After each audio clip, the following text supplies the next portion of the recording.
Good morning, everybody, and happy Saturday or Talking Hats Day. We are the Talking Hats, Dale and Harish and Dale, HD. Glad to have you with us for this action-packed, information-filled show.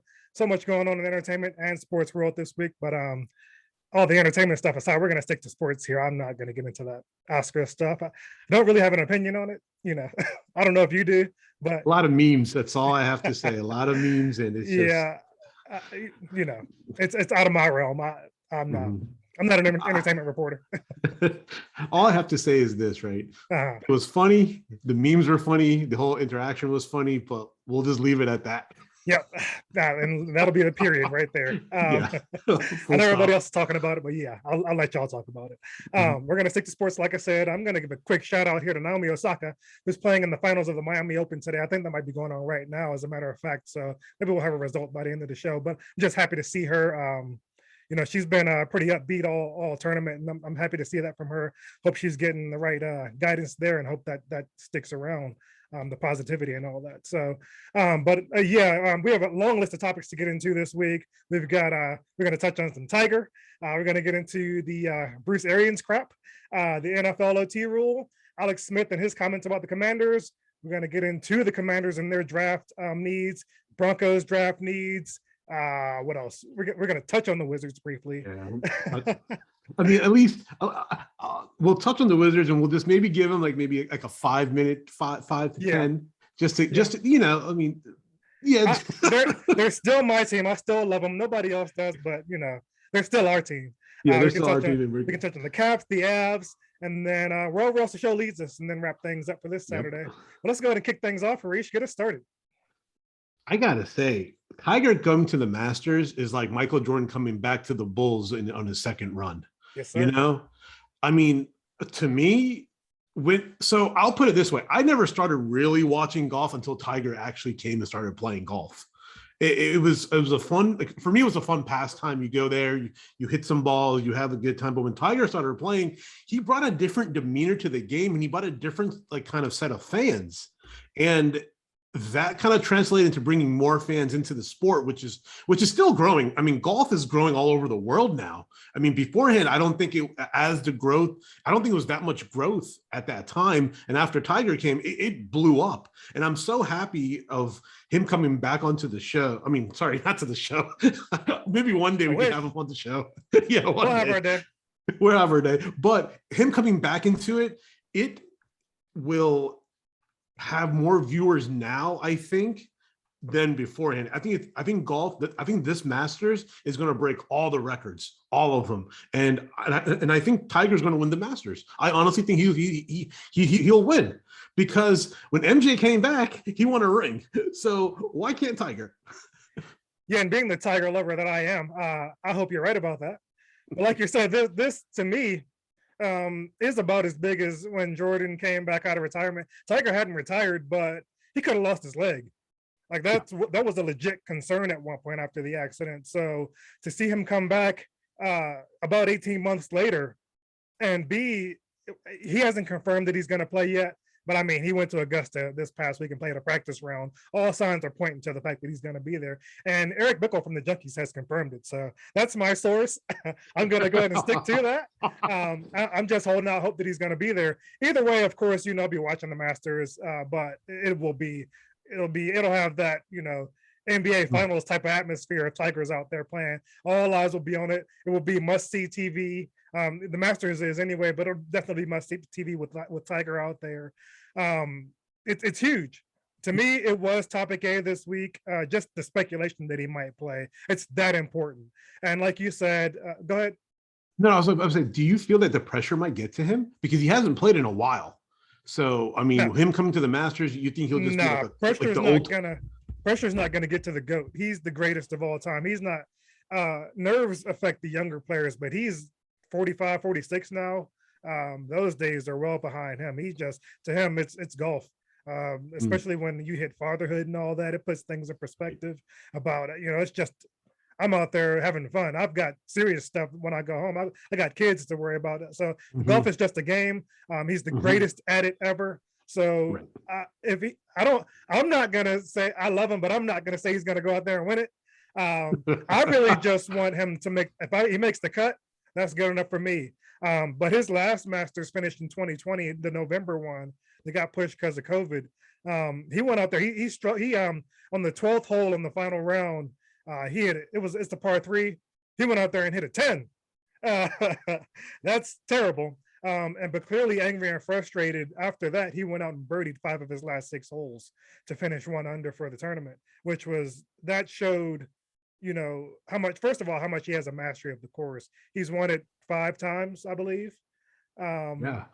He's the most, isn't he the most? I mean, I think he beat Phil Mickelson, not Phil Mickelson. I'm sorry, he beat Arnold Palmer, right? To have the number of times he's won. I know this stuff, but it's early. I just started my coffee. I'm not going to get on here and lie to the fans. I'm going to speculate and say I think it's 5. I'm pretty sure about that, and I think that's the most. I could be wrong about both, and I will accept that. Yeah, because it's like because I remember his last one he won, and they're like, oh, he beat like I don't know if it was Honor Palmer because that was like a huge kind of function, and they're like yes, and we're like oh this is what it's all about, trying to beat your golf is like you're playing with yourself. You're not playing with anybody else. You're trying to like win within yourself. This is a kid-friendly show. Be careful with what you're saying there. Oh, I'm sorry. You're playing like. Hey, come on. I'm messing with you. No, I was like, you're the only opponent is you. I keyed. So let me rephrase. The only opponent you're playing against is yourself. So if mentally, like when you win, and golf is a very mental sport. It is very mental. Even though you go in groups, if you hit a bad shot, like I mean, yes, there's thousands and thousands and millions of eyes on you, but the mental process to go through to come back and say, oh, it's in the shrubbery. How do I get the shrubbery back onto the greens, or if you get a sand trap? So it'd be really interesting to see how Tiger kind of does his his own thing, and can he like put the pressure in a way on others instead of the pressure being on him? Because when he comes to Augusta, it's all going to be about Tiger. It's not going to be about anybody else. I mean, Rory can have his thing. I don't think even Phil Mickelson's playing. I think Phil Mickelson's not right. Yeah. I mean, so there's a lot of, and I don't have the list in front of me, but all the focus is going to be on Tiger. So let's see how he can take that and kind of use that momentum and put the pressure on the other golfers to be like, you guys got to catch me. It's not the other way around. Yeah, all the pressure is on him, and that's how he wouldn't have it any other way. He wants all the attention on him. The other guys are the ones who feel it. They know that they know that more eyes are on it because Tiger's there. So if more eyes are on him, that means more eyes are on them. So that's packing the pressure on them. He's so used to that it's nothing. So we'll see how it affects the other guys. But his last Masters win in 2019, because he was in the hunt. Other guys felt that pressure and fell apart. Molinari, to name one, he looked like he was going to run away with it, and then he crumbled under Tiger's pressure, and Tiger won it. So I'm looking forward to see how it all plays out. All comes to putting, man. All comes to putting. Yeah, and he's the greatest ever at it. So that's what it's going to boil down to. So we can switch gears completely from the golf side and get into some NFL talk here. Some huge news that we as a show have been all over with the Bruce Arians news, and you can go ahead and get us started there. But like I said, this is not no surprise to either one of us. But I would have to say you're the one that stated it. Like you kind of put the smoke to the fire. You kind of like lit the fire a little bit, just to try. Because in all honesty, when they came out that it was breaking. I mean, I don't think neither of us expected him to retire. We thought he's going to play it out and go, but neither of us were like, hey, are we like when that, I'll put it this way, when that news came out, I was kind of shocked by it. My brain was like, is this a joke? Like, is this really a joke? And he's going to the front office. Like when someone retires, they don't just go to the front office. They just go into the sunset. So which tells me is he's going to make some decisions on personnel. I can't see that. That's never been his forte. I think this front office thing was, look, you're out. I mean, so when it all boils down to it, yeah, you got us a Super Bowl, but that really boils down to it was Tom Brady. Tom Brady has the Super Bowl track record, not Bruce Arians. So it was going to be Arians or Brady. Brady made his choice to come back because they wouldn't release him from his deal. And so the decision was, we got Brady. We want Brady. Look, bro, we can make this a gracious ending, and we can give you an honorary title in the front office. And he even said, I don't know what this title means. I gotta go figure out what this thing means. But at least I'm still involved with the team. I can still be around the guys and be there, for game days and all that. But he's not going to be involved in any decision making, any game planning. It's really an honorary title just to keep him involved with the organization, and they feel he earned that with the Super Bowl victory. It's a respect thing. Yeah. But the funny thing is, you stated a very good point. Like, he wants to be around the team, but does the team want to be around him? I don't think anybody hates him as a person. Mm-hmm. They don't want him involved in the game day stuff. And what I heard about that part of it is Brady and Leftwich will work on a game plan all week, have things nailed down. And then on Thursdays, Arians would come in and start crossing. He crossed out half the game plan that they had already worked on just because he didn't like it.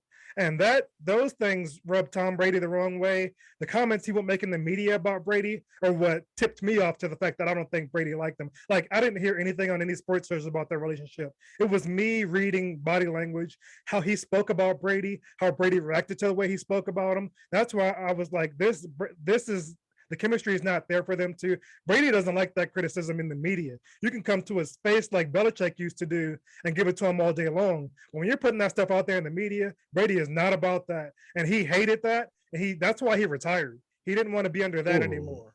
He came back because he knew the team told him, look, we can make this work and, give Arians a title. But I thought the move would be, when I first saw the news, then they hadn't announced Bowles yet.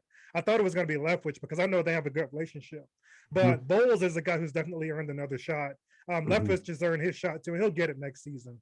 But again, this news is not surprising to me, us. We've been all over it. And it's something that had to happen for Brady moving forward. So and I think I'm happy that Todd Bowles got another shot at it. And he's a great defensive minded coach. And Todd Bowles, former Redskin. Yeah. / Commanders now. I used to have his football card back in the day. But it's so crazy how things within a month or so can change. But I think this was in the works to get back. I think there was a lot of work behind the scenes to tell Brady that, hey, because once he retired, it was 2 to 3 months after the fact, and he says, I'm not retiring anymore. So I said, he never wanted to retire. It was just they had him handcuffed. And so him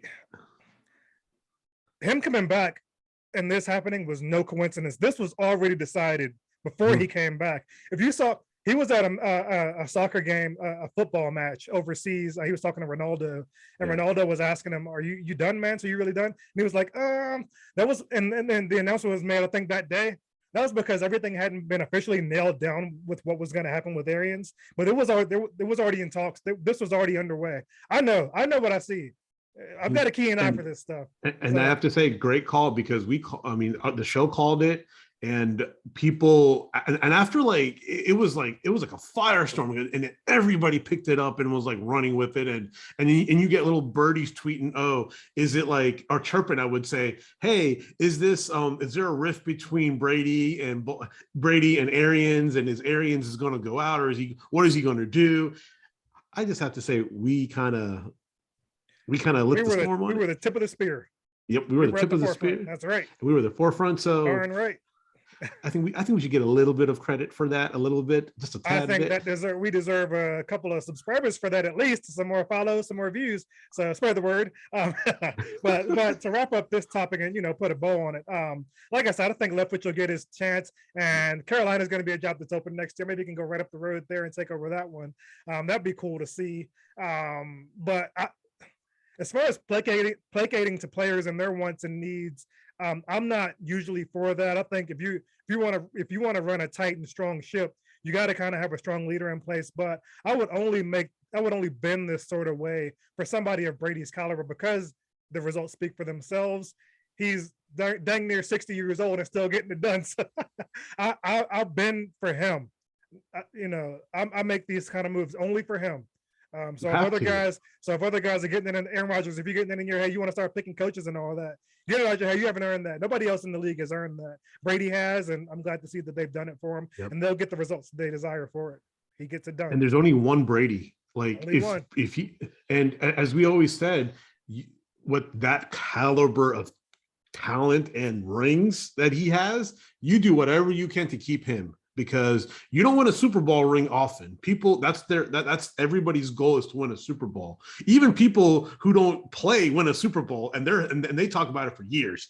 Some teams act like that's not the goal anymore. Don't really get that. I'm going to throw the Commanders in there. I don't know what their goals are.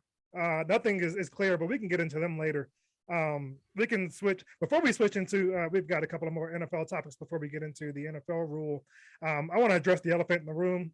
I know y'all can see my hat and what's going on with this. It's because the hat brim is green and I've got a green string going on. I just want to get that out the way and let everybody know what's going on. No, my forehead is not clear.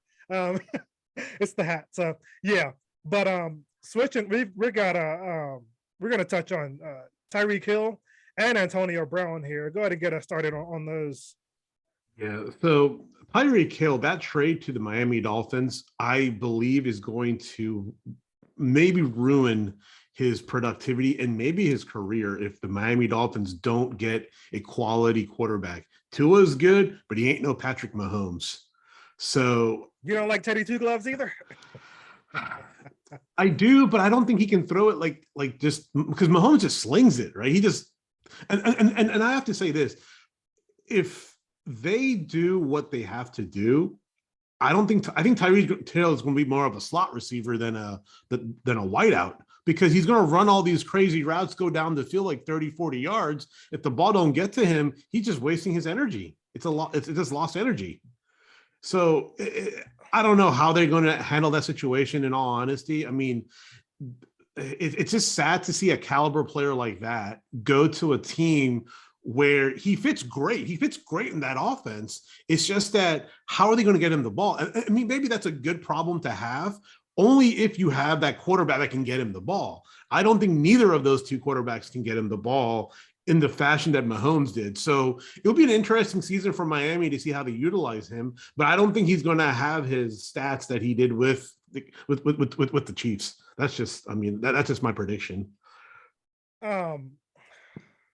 I was going to say something, but before I do, I should look this up first. I was going to say, and I'm right there with you as far as the quarterback goes, but I think I'm remembering right that he played with Alex Smith.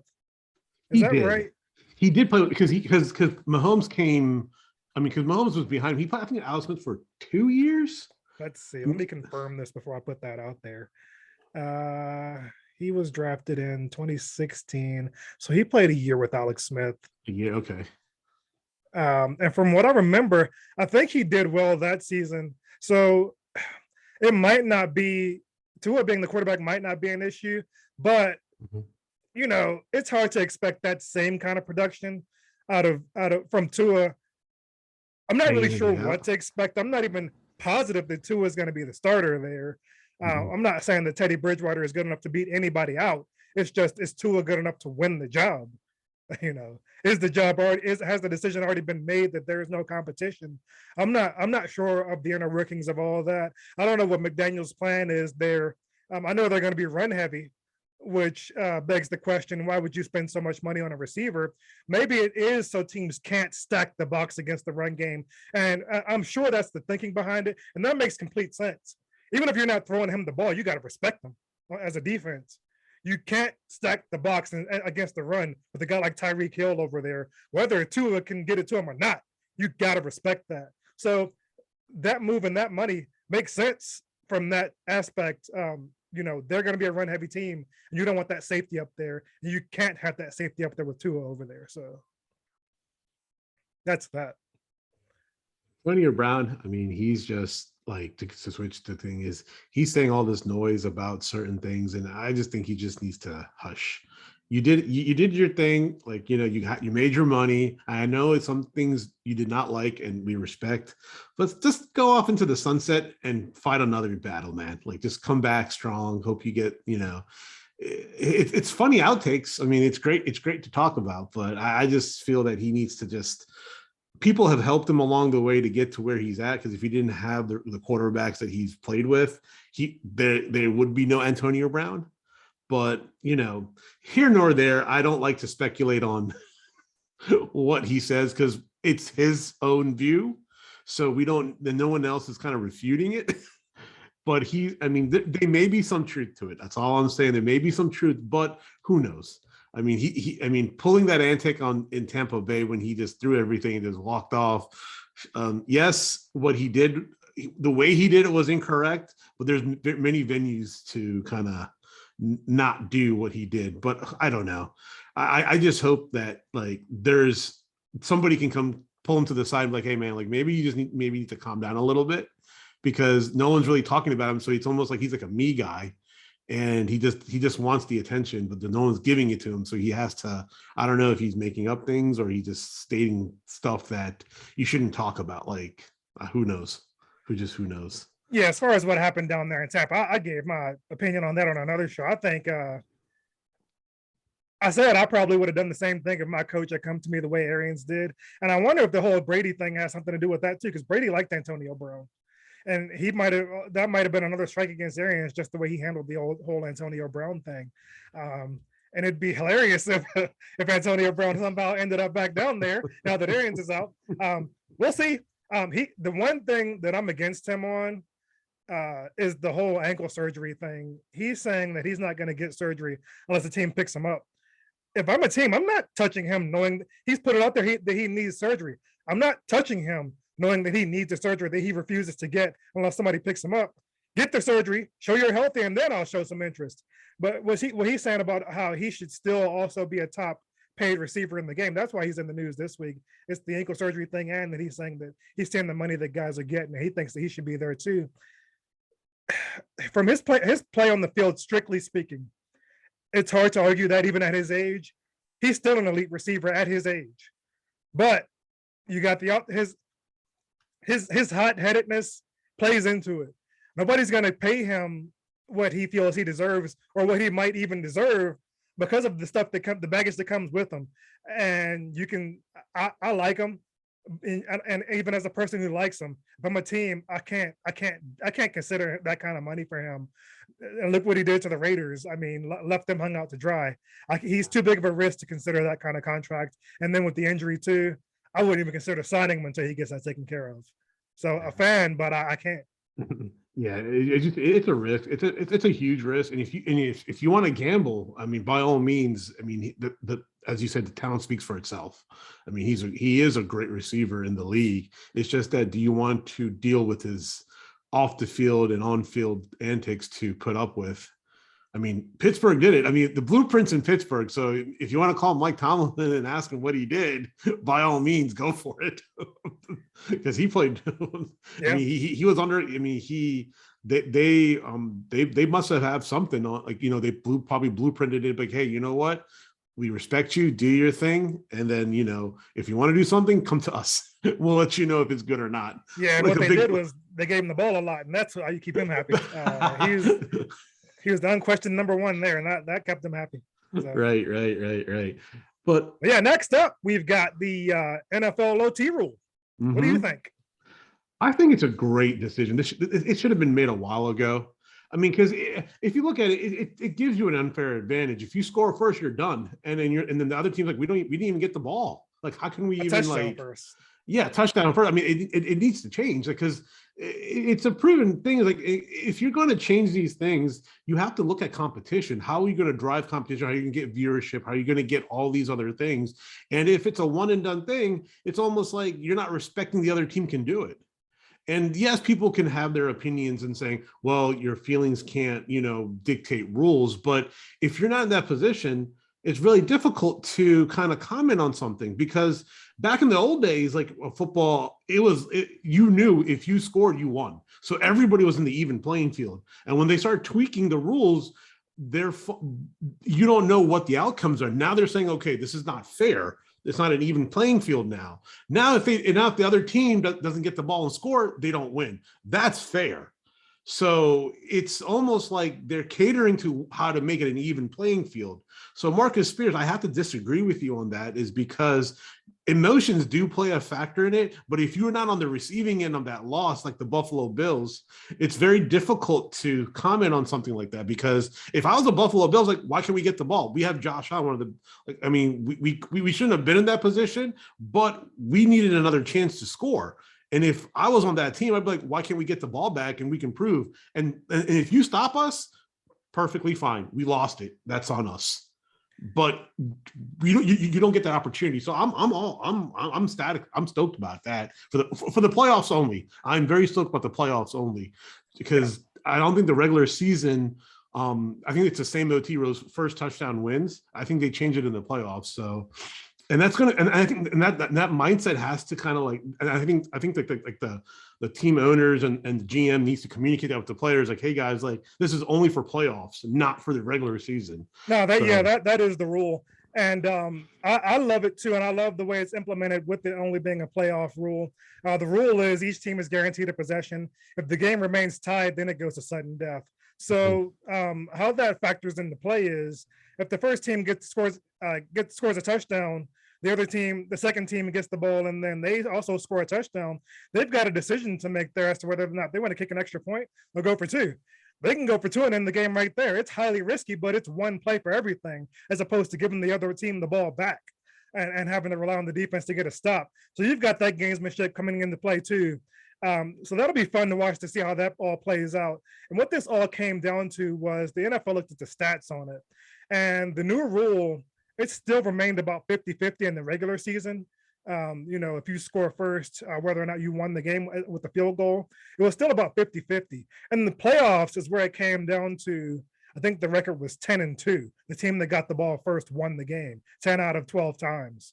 So that's why they felt the need to change it in the playoffs. And the reason that happens is because in the playoffs, you've got better quarterbacks. So it's harder for a defense to get a stop on those great quarterbacks. And that's why the league felt it was unfair. The stats kind of bore that out. And that's why right now the rule changes only for the playoffs. If things start to, shift in that direction in the regular season, I can see them making this move there too.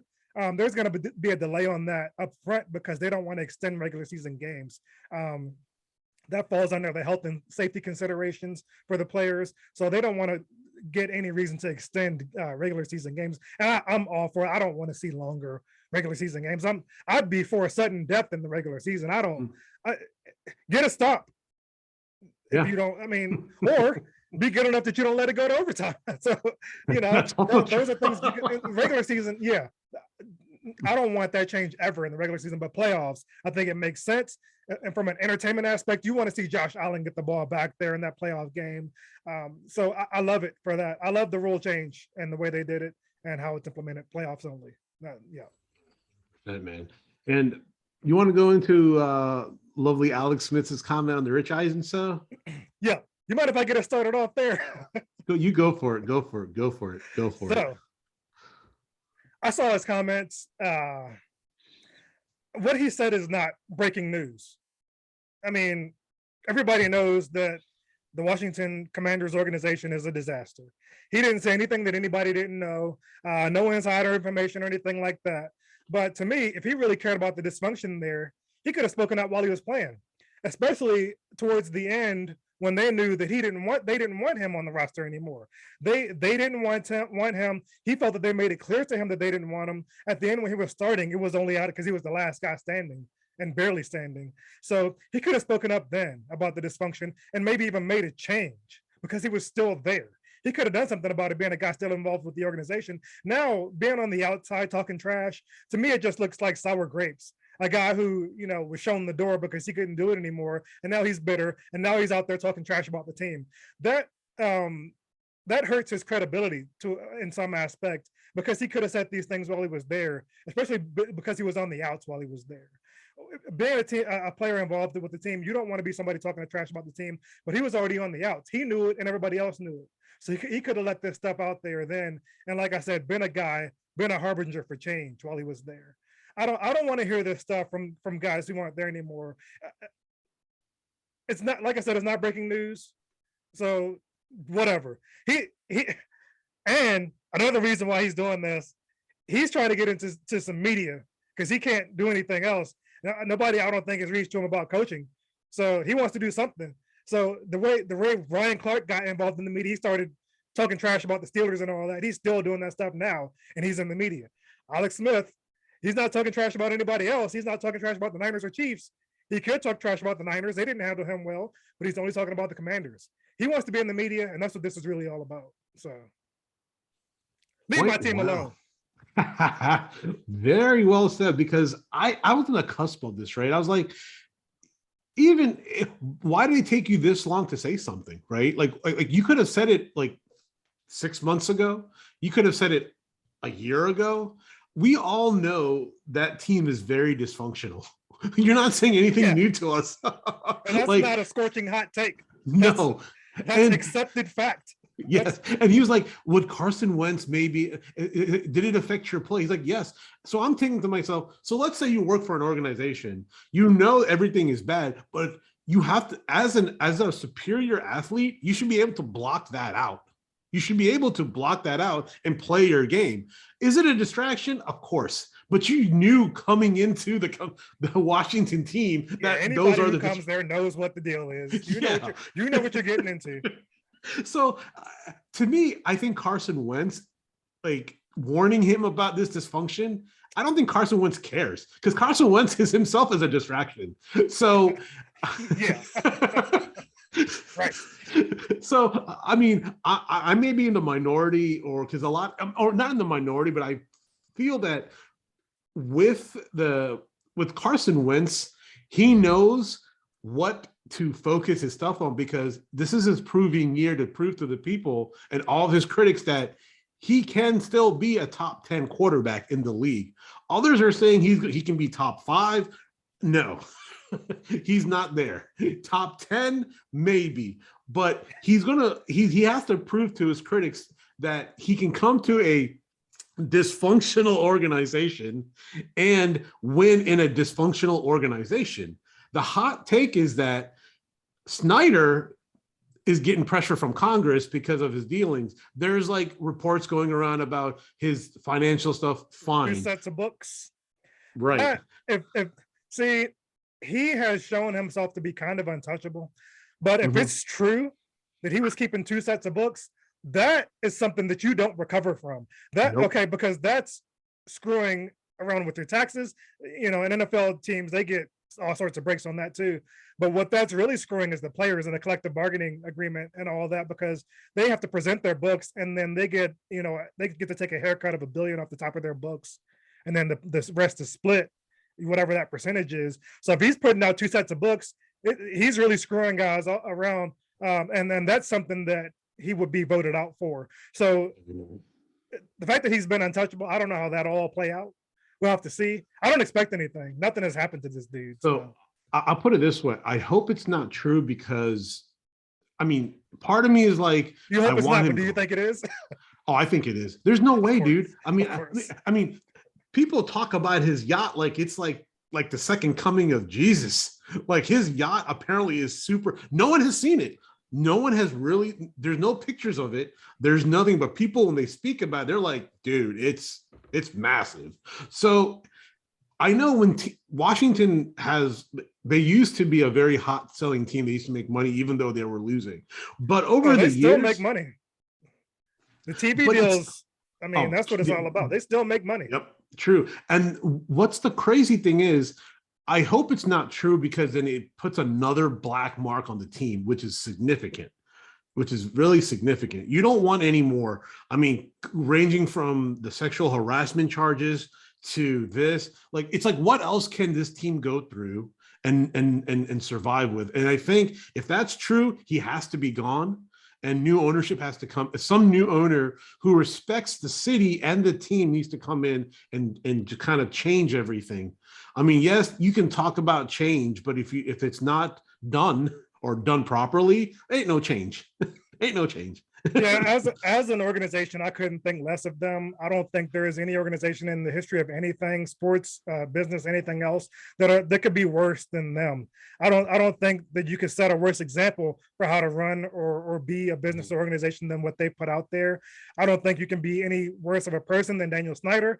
And my opinion on him has changed in recent years. There was a game when RG3 and the Redskins came out here to play the Broncos, and the Redskins had a pep rally downtown here because they had so many fans come out for that game. It was RG3 versus Peyton Manning, so it was pretty packed here. I went to the pep rally. Daniel Snyder and Bruce Allen were there. I was like this close to Daniel Snyder, and he was partying with all the fans, like in the middle of everything, just having a blast. He seemed like a great guy. And when I saw that, all the opinions and everything I had heard about him, I put aside because he just seemed awesome. And then you got all this recent stuff coming out. So now my opinion of him went from here to it couldn't be worse. To me, I'm not gonna say too much. He's a powerful man with lawyers everywhere, listening to everything. So I'm just gonna say I don't have a high opinion of the guy. But as far as Carson Wentz, before we get off on too far of a tangent and can't get back around to it, as far as Carson Wentz and all this, if I don't expect distraction and what's going on with the organization to have any effect on his play on the field, I expect the fact that things have come out this week, and we can get into this too a little bit with what Irsay has been saying about him. Frank Reich kind of he was like sugarcoating Carson Wentz and saying that it wasn't anything really about him. It's just we needed to make a change. Irsay, he was like, nah, bro, this is all about Carson Wentz. Bro, you lost to the Jaguars. We can't be having that. You're out. He was like, I'm having enough of this dude. He flat out said it was Carson Wentz, nothing else. He wanted him out. That's it. He said, and what he said about him is he heard things that the coaches were trying to change him and trying to fix the flaws in his game, and he flat out refused to change anything. He was like, no, I'm going to play my way, and y'all can't change me. So if any of that stuff is true, my hope for the Commanders bringing him in was that they had a coach on the staff who could fix him. If he's not interested in changing the way he plays the game, then he's going to flame out here too. It's going to be a disaster. The Vegas odds getting worse for the Commanders in the Super Bowl picking him up, that'll bear out, because if he's really that hard-headed, and some of his views on other things show that he might actually be that kind of guy. The fact that he's not liked in the locker room show that he might actually be that kind of guy. If he's really that guy and he hasn't matured, then his career might be over after this season. I mean, I hope that stuff is not true, but if it is, he's just. I mean, Irsay came with fire, bro. Like some owners, like I would say, majority of the owners don't get into this battle, right? But Irsay is a different guy. Irsay will tell you how he feels. Yeah. he does not hold back. Him and Jerry Jones, they should keep their mouths shut a little more. Snyder is the opposite end of that spectrum where he doesn't say anything. Jerry Jones and Irsay talk too much. So. Yeah, and he shot at the hip. The haymaker. I mean, they were haymakers. He's like, he's not a good quarterback. Yeah. He's the one that lost, as you said, to the Jaguars. It's all him. He attacked his character. He attacked his play. I mean, what more? He was salty about the COVID thing too because he didn't get the shot, and that cost him a game, a crucial game. Now, so if he didn't miss that game, then it wouldn't have come down to the Jaguars. So he was mad about that too. He was. I mean, mad. I think mad is an understatement of how his expression was. He was like one of that movie, whatever, that had the different emotions. He was the angry emotion emoji guy. What was that movie called? I know that cartoon. I know what you're talking about. Yeah. With that, he was just always he just boom. The erupting head. Yeah, I know. Erupting head. He turned to a Super Saiyan out of nowhere, and then and Ron Rivera's response back, I liked it because he was like, hey, because one thing about Ron, he will protect his players. Even he may not agree with them or whatever, but he will protect his players to the day they leave this team, and that's one thing I liked about the response was, hey. He was with y'all. He did it. Now he's a commander. So at the end of the day, we are going to do the things that we need to do to win football games. All this other stuff, we don't care about. We just don't care about it. We're going to work on it. And hopefully he's open to change. And if he's not, what I'm thinking is this though, right, Dale? His deal is kind of like team friendly too. So if he doesn't perform, next year's drafting quarterback is amazing. So it's almost like a trial run in a way to say, okay, if you're not going to do what we need you to do to win us games, well, we'll just choose a quarterback in the next year's draft, and we'll see how that goes.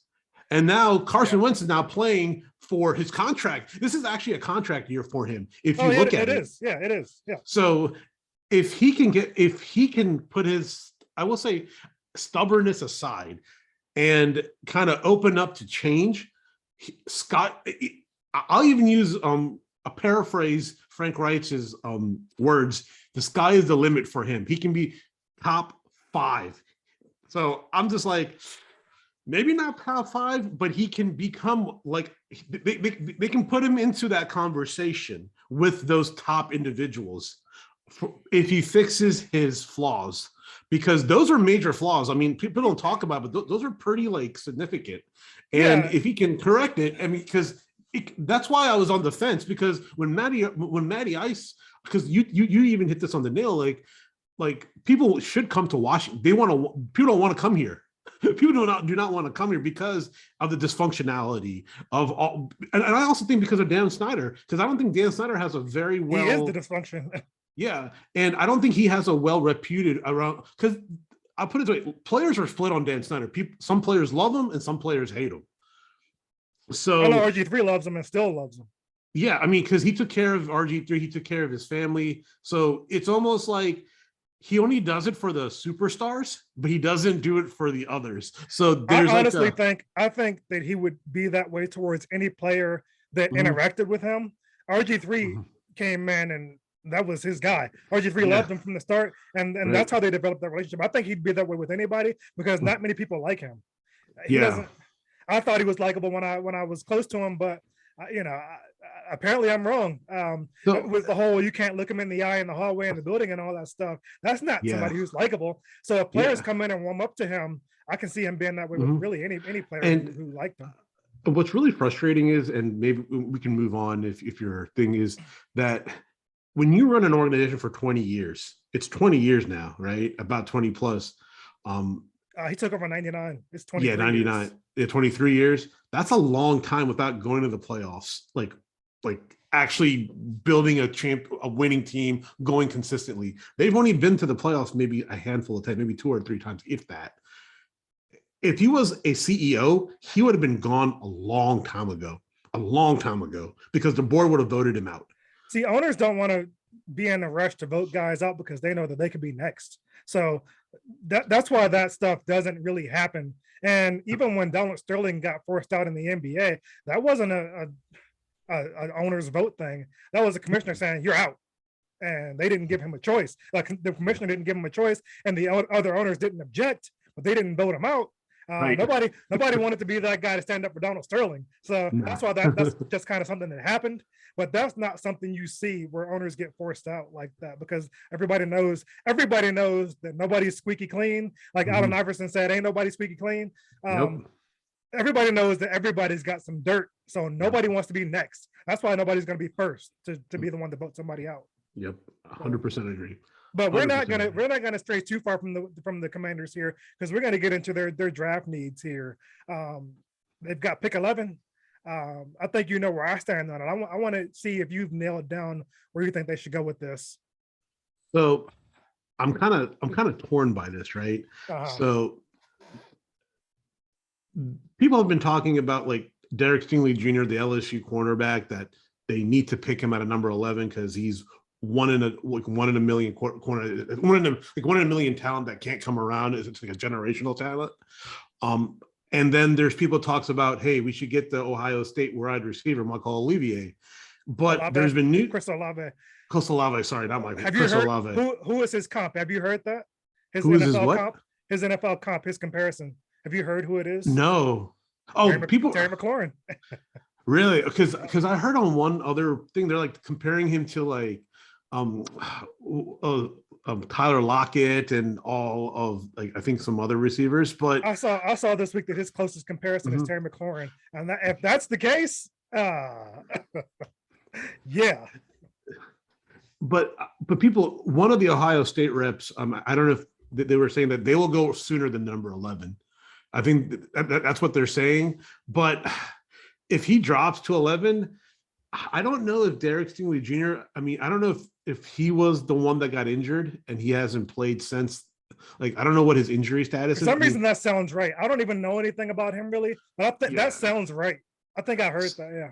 Yeah. So I'm like, I understand he's an exceptional talent, but if he hasn't played enough and if he gets injured again, you're risking a pick that you don't know what's going to happen, and you wasted a talent in Chris Olave that can be impactful. Like, a first round pick should be impactful right away when you draft him. Terry McLaurin, like, he could have gone into the first round, but I have no idea why that draft is done over. He's a top 5 pick. Oh, easily top 5 pick. So just imagine if you have Chris Olave, Terry McLaurin, and then you have like other receivers to fill in the middle. I mean, it'll be a challenge for any DB to cover them. But if they're smart, they'll go with that route, the wide receiver. The other Ohio State wide receiver, I forget his name off the top. Dang it. It was right there, and I just spaced it.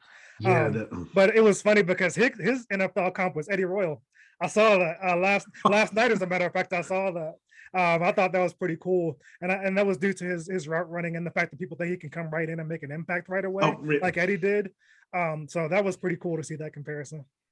Yeah, is it because everybody's talking about Olave? It's both of them, and people actually think the other guy will be drafted first. If I'm the Commanders at 11, I'm taking Olave. I love hearing that McLaurin comp. Like, that got me riled up. That got me steamed up.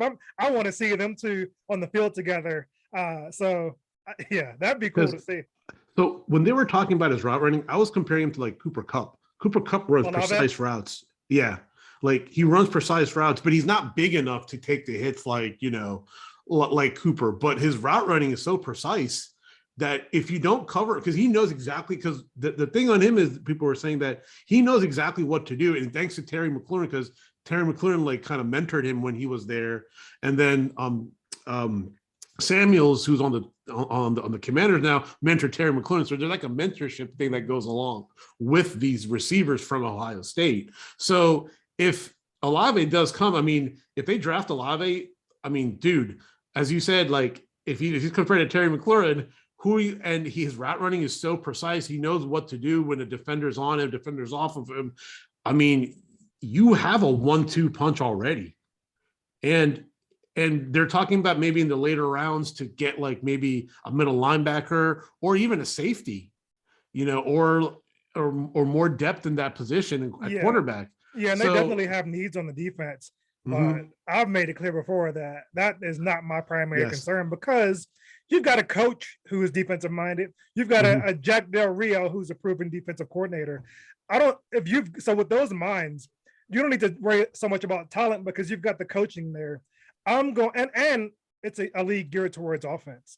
So with so many holes there, especially as far as weapons for Carson Wentz, you got to address that first. At number 11, you got to get a receiver. I've been saying that. I'm sticking by it. The only way I don't do that is if Malik Willis is there. And I don't care about Carson Wentz if Malik Willis is there. I don't care about hurting his feelings.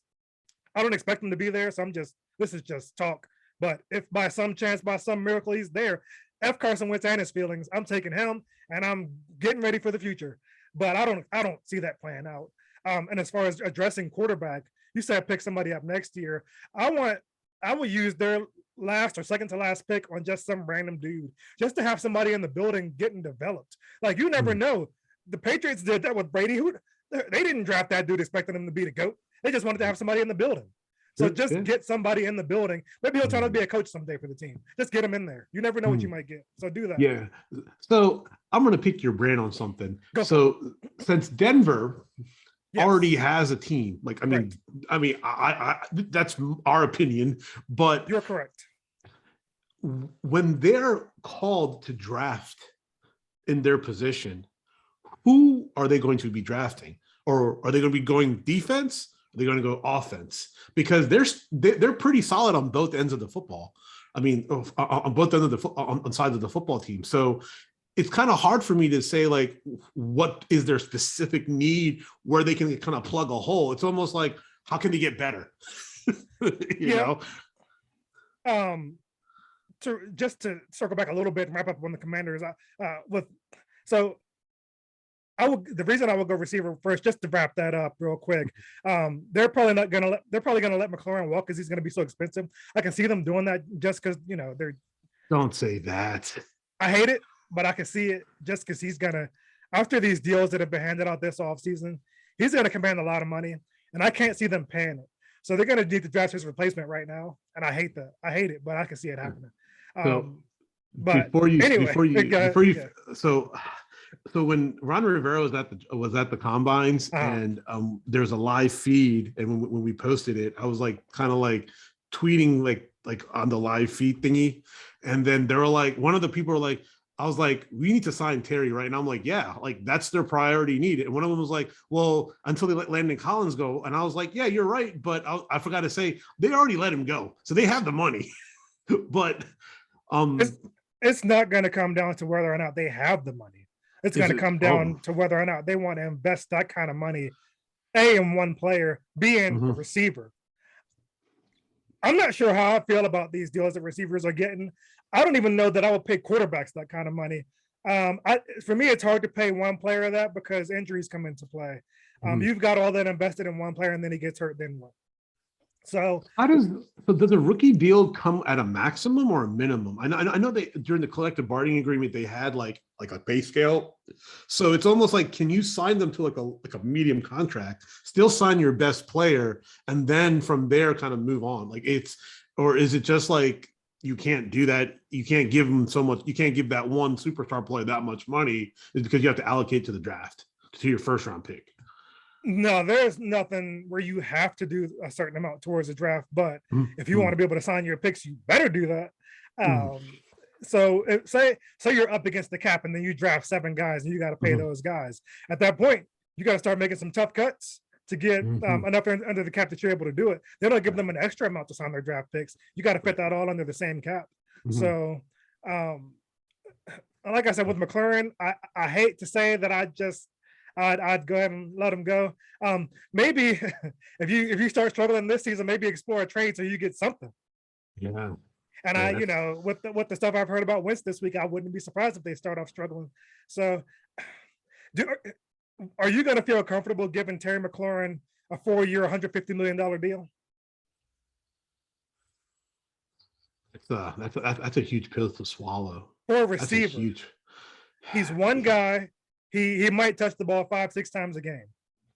If you give him that money, you have to throw him the ball. Like 90% of your plays have to go. He's getting the ball every play if he's getting that. Yeah, you have to throw the offense through you. Yeah. I mean, 150. I mean, I think Terry's the kind of individual who wants to win more than the money, but money does play a factor in his longevity because you have to take care of your family. You got to take care of like your future. So yeah, he may settle on a $90 million deal. No chance. No chance. He's not gonna give a team friendly deal. You don't do that on your first contract, especially if he had already won a ring, he might give up, maybe a million or so here and there. But on your first deal, and the first deal is your first deal after your rookie deal. Your rookie deal is never. I mean, that's just to get into the league. But your first contract, there's not going to be any discounts there. That's going to be maxed out. He wouldn't allow that, and his agent wouldn't allow that. Yeah. So I don't expect him to be in Washington next year or the year after. This is not a Terry McLaurin thing for me. Terry McLaurin, I put him up there with a Devontae Adams and what's his name, DeAndre Hopkins. I put him up there in that tier because look what he's done without a quarterback. Look at his numbers without a quarterback. Yeah. Imagine him with one. 1,000-yard receiving without a compliment. Yes. Yeah. I mean, he's legit. Yeah. I mean, see, that's the challenge, right? Like, it's a hard pill to swallow. Is if you do that, you're tying it up in one player where you could have signed like maybe 5 to 6 other players. And you can tie it up in one player if that player is a quarterback. Yeah. Because the quarterback's touching the ball every play. That's different. I can't give that much money to somebody who's touching the ball at most 10 times a game. I mean, that's targets, not touches. Maybe 10 targets a game. I don't know. I can't justify that. Me neither. I'm sure a team can look at metrics and justify it, but I can't. I don't. Nah. But like I said, I didn't, I just wanted to touch on that real quick because I know that's coming. But as far as Denver and their needs, their first pick isn't until the second round, pick 63. So when it comes to that, it's not like you're looking in the first round. You can say, oh, we can get a game-changing left tackle or something there. For them, it's all about and being that they are a team, like you said, that's pretty much set. For them, it's all about depth. I still want them to re-sign Alexander Johnson. They haven't made that move yet. But if they don't do that, then they got to get a middle linebacker. Then at that point, it's not about depth. They need a starter at that point if they don't re-sign him. I still hope they do, though. So if they Bobby Wagner still? Oh, Bobby Wagner signed with the Ravens, signed with the Rams.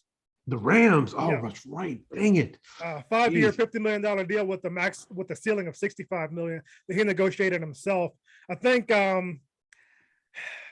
Lamar Jackson is another one of those guys that negotiates his own deal. To me, to save 1%, and it is not, the rumor is 3% the agents get 3% on smaller contracts. When it gets to those mega deals that Lamar Jackson is going to get, that a Bobby Wagner would get, for those deals, it's like 0.5%, 1% most, because those end up, leveling out with a deal that's that huge. So to save 1%, and it's not worth it. I'd rather have a professional, a guy who does this every day, looking over my contract and negotiating and making sure I'm not getting slipped something in there that could end up biting me in the end. So he could have gotten more with the pro doing that deal than a 5-year. Like he's a $20 million a year linebacker, even at his age. He only got 10, with some incentives. So the Rams got a good deal there. He's a great player. Their defense was already set. Now it's through the roof. he's a top flight middle linebacker. And I'm not breaking any news there either. He's a great player, and they got a great player for a great deal. Yep. And that's the thing, though, right? Like when players do their own deals, like you don't know if like you yourself are leaving money on the table. So it's good to be in the know, but it's also great to have somebody who has your back and who knows this stuff inside and out. Because sometimes you may interpret something, and your lawyer be like, "Hey, guy, that's not what it really means." Yeah, and a lot of agents actually aren't lawyers. They just it's just when it comes to contracts, that's what they do. So they know the ins and outs. They know everything about it. They better, because their reputation is on the line for one thing, and they're getting paid off the deal too. So screwing you would be screwing themselves. So they're going to have your best interest at heart, because theirs is at heart. So I put all my trust in them for that. Now, when it comes to managing my money, I'm not trusting some donkey off the street with that. I want to be fully involved with that.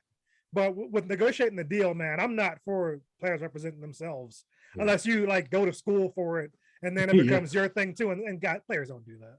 Nah, and like kind of contractual terms, the nuances of it, and those player contracts, if people don't know, they're very intricate. It's the team is not just going to throw in they're going to throw in a lot of clauses too. Like I said with Randy Gregory and the Cowboys, they tried to get him, and they got. Yep. So I'm happy his agent caught that and was like, no, because it protected the player and it also protected his future interests. Yeah. And the Cowboys, and that's just bad business. Yeah. And Jerry Jones he was out there, I think either this week or last week, talking about the deal, and Randy Gregory, he said something about him, and then Gregory fired back.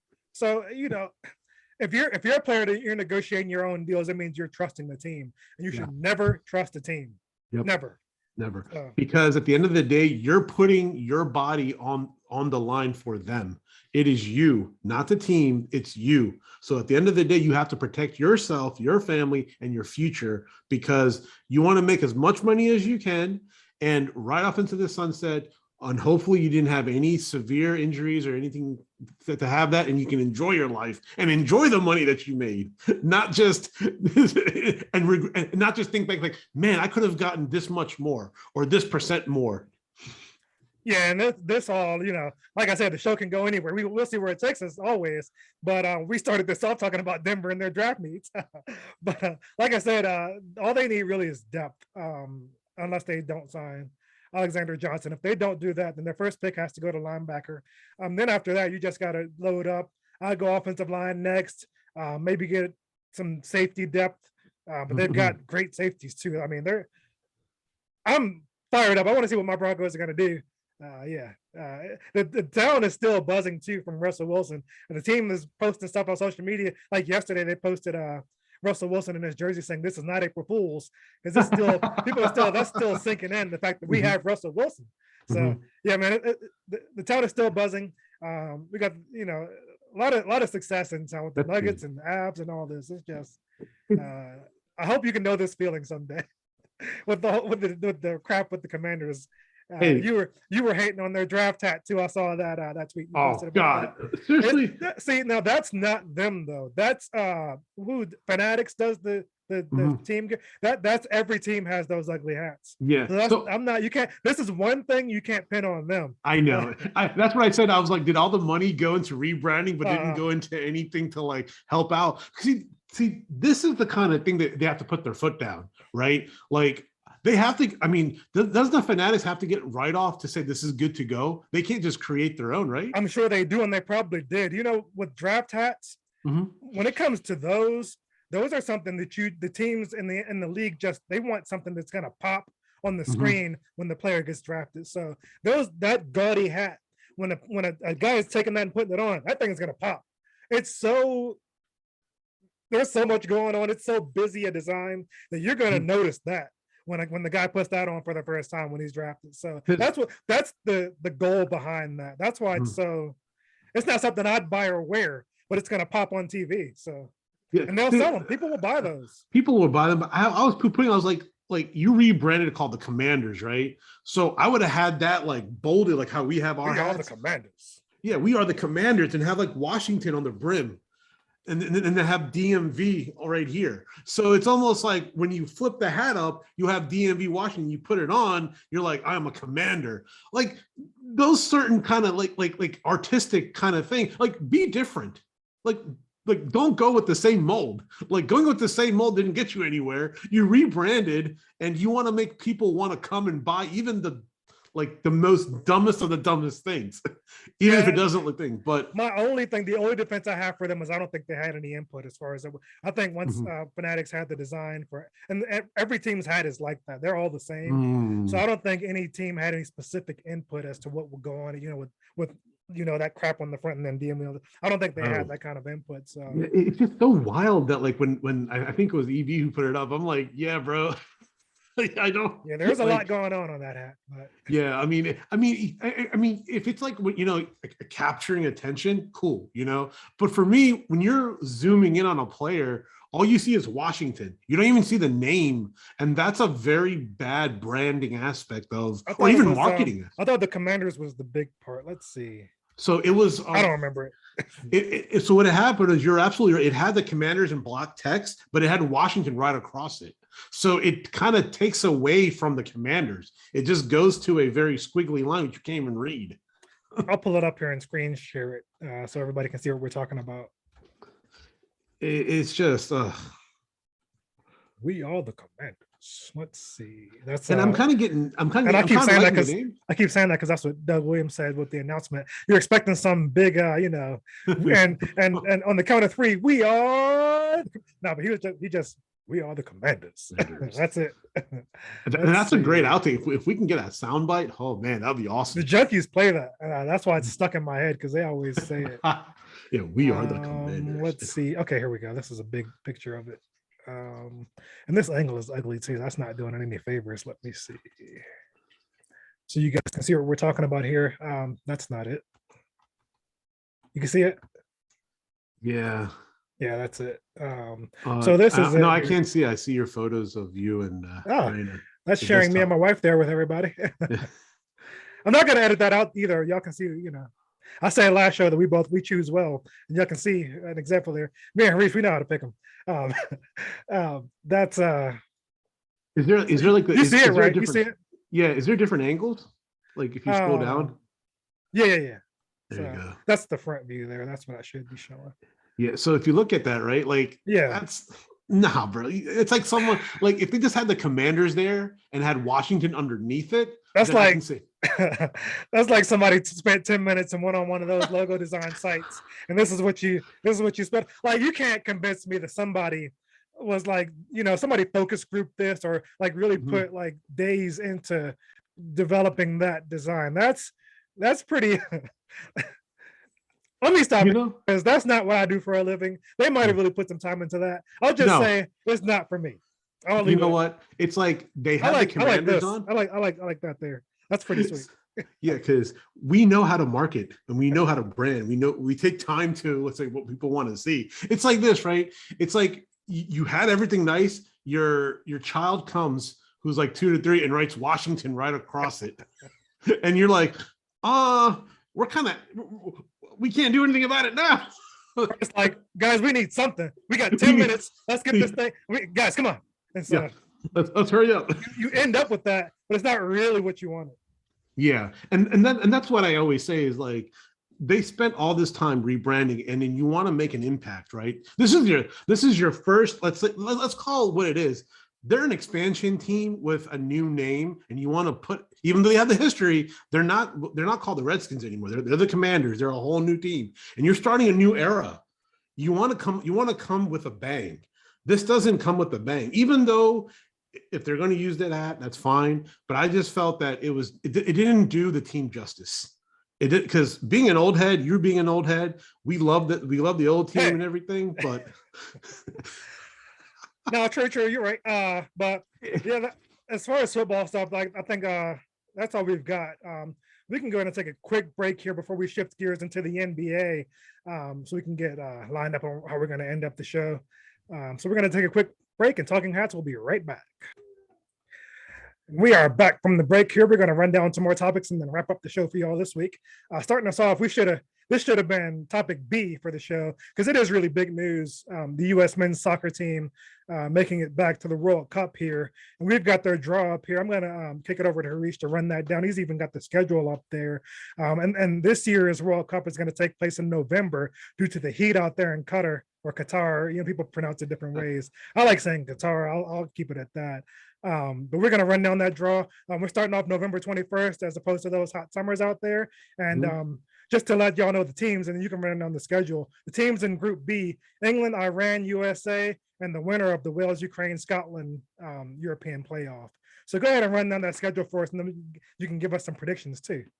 On the 21st, yeah. So on November 21st, the U.S. is playing the winner between the European playoffs. So whoever wins, they're going to play the U.S. Now on the 25th, Prediction?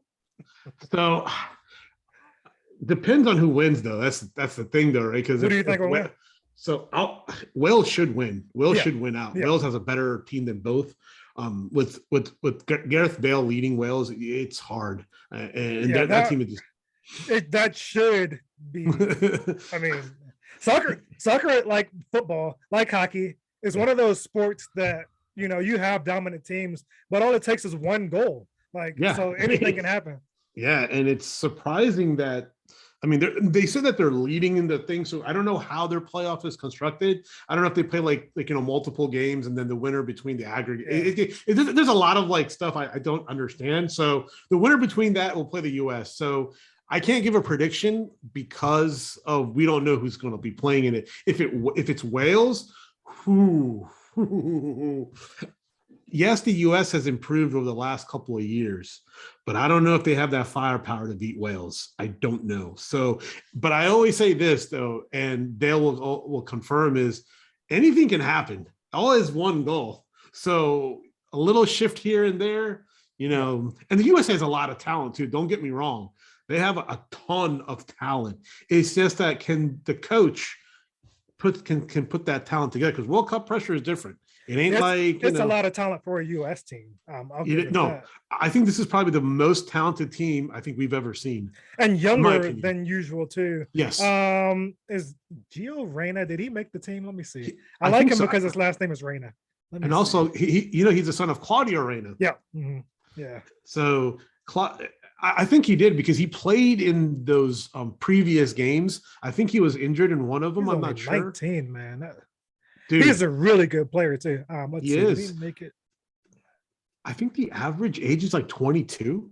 Yeah, it's a younger team than usual, and it's a more talented team than usual. Yeah. So hopefully this team can make some noise. And that's my biggest fear, is because they're so young. Their bodies, I mean, even though they're playing in the EuroLeague, the Bundesliga, the Premiership, even though they're some of them are really battle tested, when you go up against like people who are like 25, 26, even 30, I mean, your body is going to take a beating. So we have to see how they can kind of like cope with that. So he did. He's on the team.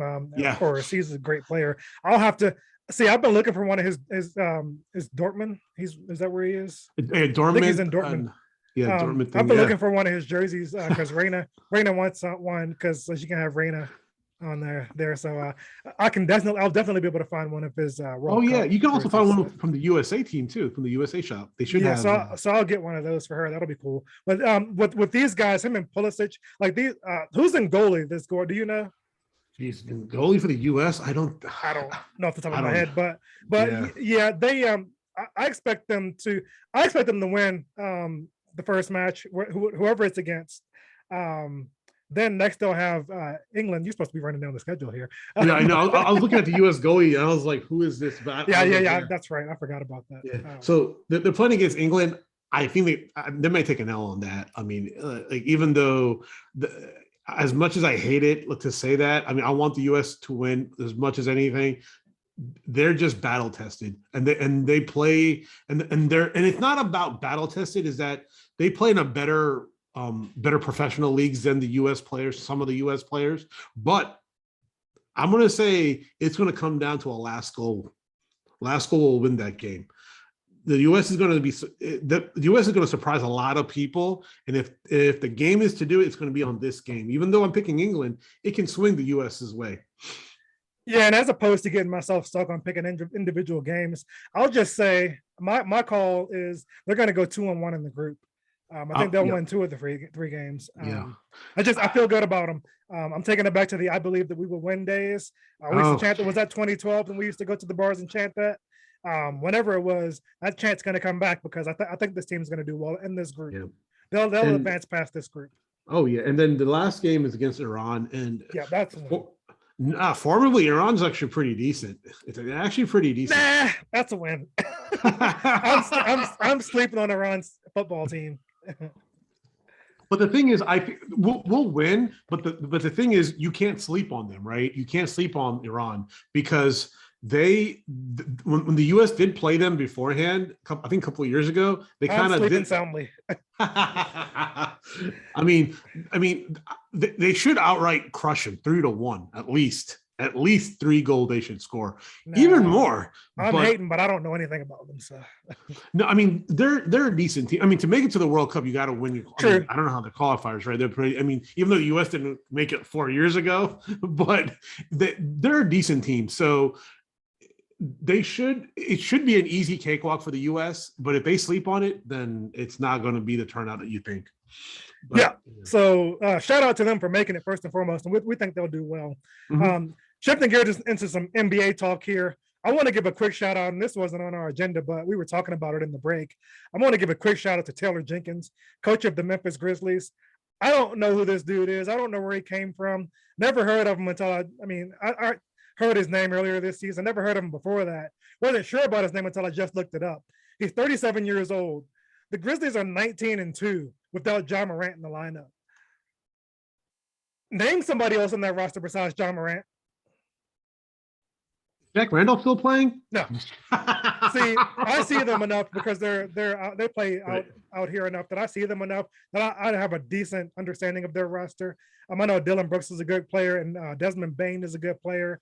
They've got a solid roster around Ja Morant, but for them to be 19-2 without him, I'm giving full credit to the coach for that. That's like a Popovich type job, what he's doing with them. And for him to have them in the 2 seed in the West, hey, big props, golf clap, much respect to this dude. That's amazing. That blows my mind. So I just wanted to touch on that real quick and give him a quick shout out, a quick well-deserved shout out. But getting into the Wizards, you got it. You got it. Hi. I'm sad that they're not in the playoffs, but I'm happy because I can see the growth. I can see the maturation. I can see the young talent. And I can see that if we got Porzingis in the beginning of the season, this team would have been different. With Beal. And that's why, as a Wizards fan, I can see that this team, in all honesty, I think they can be the Utah Jazz, not the Utah. I'm sorry, the Denver Nuggets of the East, because you have a big man who can score like the Joker. You have Beal who can be your Jamal Murray. I mean, not the point guard Jamal Murray, but the shooting Jamal Murray who can score. And you have complementary players around, and all they need is a starting point guard. Because Rui's coming into his own. Rui demolished that boy yesterday. I mean, he crushed the guy from Dallas, and he sat the rest of the game. They're like, he's like, you don't even need to play him anymore. And then that guy, who I forgot his name. What his name was, but he got embarrassed. So the talent is there, the pieces are there. We just need a starting point guard to bring everything together, and who can facilitate more than to score. So I hope when the draft comes, they're thinking point guard, nothing else. Just a solid point guard. I like Ish Smith. I like Neto, even Denny, but Denny can play maybe a backup point, but I just want them to have a solid point guard so that they can at least bring everything together, and then everything else can be a secondary thing, because you do need secondary players. And I got to give a shout out to Gil. As we stated on our previous show, he is the glue that can keep a team together and to win a championship. He's the kind of player that you need to do all these dirty work, like getting the rebounds, shooting the three-point shot, timely scoring. And then Rui needs to learn that spin move, because that spin move is pretty sick. Yeah. So I'm gonna pass the ball back. Haha, see how to play the word? Pass the ball. I see what you did there. So yeah, they have been officially eliminated from the playoffs. They're not in the playoff picture. And that hopefully results in them getting a decent draft pick, because they do need a point guard. That needs to be their focus, whether it be in the draft if their pick is high enough, or in free agency, just going all in, all out for a star point guard. They don't need another Ish Smith type, somebody who can just do it. They need a star. They need to get that in the draft or free agency, however they can get it. They need that third star to play with Porzingis and Beal. And Kuzma, I think, can be the guy. But I still don't think that if your number one starter doesn't respect the player on that level, then that's gonna hinder his development into that. So whether or not I believe Kuzma can do it, if the other two guys don't, then it doesn't matter. So they have to get that star player to go with those guys, and Kuzma can be that the number one complement. But a guy you mentioned they should be looking at in the draft on the previous show was Timmy from Gonzaga. And I will be for them. I don't expect him to be a high pick. So if they can get a guy like that later in the draft, even by trading up to do it, then I'd be for that too, to have some depth in the front court, because they're going to need that, because Porzingis is so fragile. You got to plan for that. So I'd be for that too. But first and foremost, they got to get a quarterback for that offense. Because I don't want Bill doing it. So they got to address that. And the thing is with Timmy, if you bring him in, now you have trading options, because you can trade Hachimura. You can trade, and I don't want to do that. And what you said about him is something I saw brought up on social media this week about Rui. With him getting more minutes, look how well he's playing. So was that the only problem, just the fact that he wasn't getting minutes? If you give him more, can he be that another star player? And I'm telling you, Rui has all the skill sets to be a great player in this league, because as you stated when we said this in our earlier show, when he came back from the Olympics, he wasn't right. He wasn't right physically, emotionally, and mentally. Just mentally. Yeah. Physically was fine. He could have played when he got back, but mentally he wasn't right. Because it takes everything out of you, right? Because you're playing for your country, you want to do well. So when you come back, it's going to take 20 games, and I think that's what it took, is 20 games for him to get everything. And now he's unstoppable, and he's going up against like top talent. Top talent. So if Timmy does come, if it falls whatever the Wizards pick, I mean, maybe not trade anybody and just have an amazing rotation, and they'll have one of the biggest front courts in the NBA. How could you not? Gafford, Porzingis, Timmy, Hachimura, even Avdia, 6'6", 6'7". So he's like 6'9". Avdia 6'9". Yeah. Oh, wow. Okay, he looks a lot. I mean, and one thing I want to wrap this up with on the thing is, when people look at Porzingis, he's actually a 7'3" guy. He is that tall. Yeah. And the Wizards really haven't had that individual player that big. Even though Gafford's 6'10", he's taller than Gafford. And that says like, and Beal was like, this is like, wow, I've never played with somebody who's actually their height and looks a lot taller when meeting them. And when Chris Miller was interviewing Porzingis yesterday, I'm like looking, even on the TV, you can see if some people are short or tall a little bit because the TV takes off a little bit. You know that guy is tall. So it helps them. And that's why I'm so excited for next year. Even though I'm sad, I'm excited. But I'll tell you this, if they play like this, let's say 10 games ago, they'll be a scary team in the playoffs. But unfortunately, they did not. So and we're also they can win these games now because the pressure is off. When that pressure is on, you know, it's tough to go out there and win those games. But now that nothing matters, and and different guys are playing now too. That's going to change the results of how these games would go. But I hate them for beating the Mavs last night because that hurt my Nuggets. The Mavs were in the 3rd spot in the West, and that would have made a Nuggets Mavs matchup in the 1st round, which was much more desirable than the current matchup, which is Warriors Nuggets in the 1st round. Definitely don't want that. I think they can beat them. I just don't want that in the 1st round. That's the tough way to start things off. But like I said, I think they can beat them with Jamal Murray getting ready to come back here. They've got I think 4 remaining games in the season. They're all at home. He's going to return. He might even be back for their next game. He's ready to go. It's just the coach pulling the trigger on it. He actually has been ready. He's been going out warming up hard before every game. It's just a matter of conditioning. It's not health now. It's just conditioning. And with them playing at altitude, his conditioning won't be an issue to get things started here. But getting it, well, you wanted to, before we completely wrap up things on the Wizards, you wanted to give a shout out. I think it slipped your mind there. You wanted to give a shout out to somebody who broke a record. Oh, my homeboy, Corey Kispert, right. baby. Yeah. He broke Bradley Beal's 3-point record. Yeah. And Corey is coming into his own. Kispert is coming into his own. I mean, yes, because he's a pure shooter. And he started off rough, but yeah. And he needs to make his open shots, but that's his growth, right? Every rookie needs to grow, get better. And he has his basketball IQ is off the charts. Him, Denny, Rui, like that's why this team can be very, very deadly in the future. If those 3 guys can mature into their own and play together. For him, I think Corey Kispert, I think his ceiling can be like a Kyle Korver, Wally Zerbiak type. And that's not a knock because those guys were supporting players on championship teams. So if he can be that for this team, I'm all about. I want that. I want to be a Klay Thompson.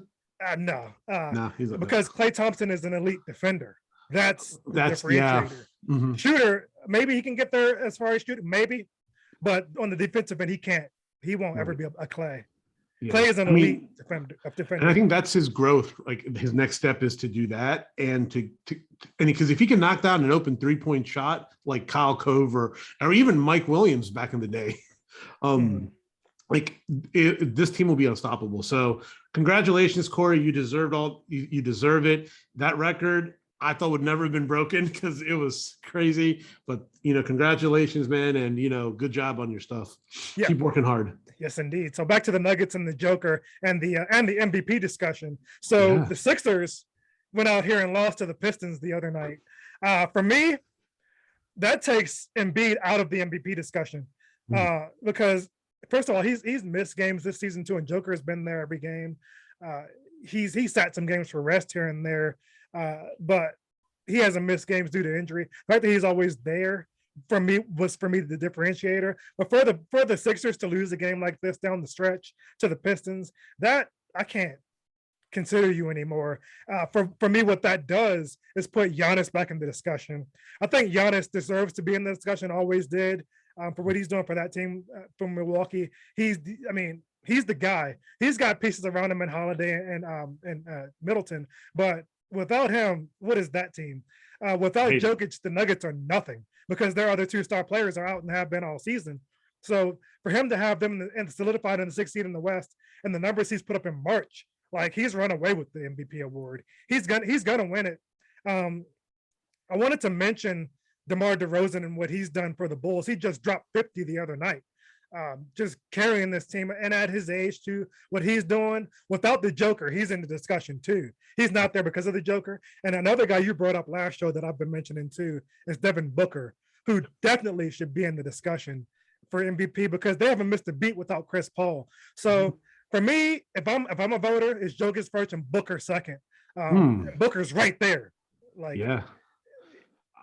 So if I had to vote, it has to go all the way to the Joker. The reason why I'm saying that is with Embiid, the only thing I can find is he doesn't take over the games like how the Joker does, he right? Should. That's what I'm saying, though, right? Like it's like when Jokic, when the team is down, he just says, "Screw it, I'm just taking. Give me the ball. Give me the ball. Give me the ball." He's a facilitator until it's that time. When it's that time, like and that's why they can beat a team like the Warriors because they've got a guy who can take over a game. Yeah, and I don't see that. I mean, people may poo-poo me for this, but I don't see that in Embiid. Embiid likes to score his points. I agree. Do the talking, but then it's like at the end of the day, what have you really accomplished? Because if you take Embiid out of that equation, let's say you take him out, there's no one else. There's someone else can come in and score the same 20 points. He can't lead that team. Shaq has gotten on his case about that too.